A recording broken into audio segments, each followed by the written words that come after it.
Welcome to our channel. Today we how to verify WPA3 support on AT&T Fiber Gateway. Detailed guide step by step clearly.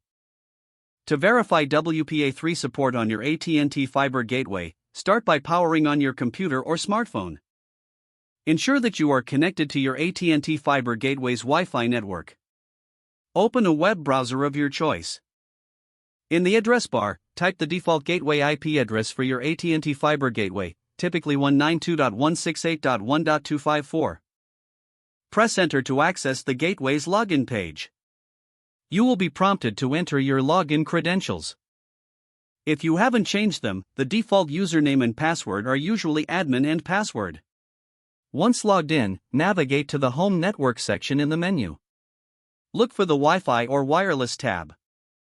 In the Wi-Fi settings, locate the security options for your network. Check if there is an option for WPA3 listed among the security methods. If WPA3 is present, select it to enable it. You might also see options like WPA2 or WPA2/WPA3 mixed mode. If WPA3 isn't available, your gateway may not support it. To confirm support, look for any firmware updates in the device or software section.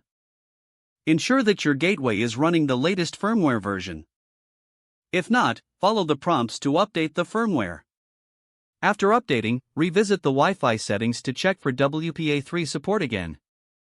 Once verified, save any changes you made during this process. Finally, restart your gateway to apply the new settings. If the page does not load, refresh the browser or try again in a private or incognito window. Make sure you are using the correct email address, then retype it carefully to avoid small typos.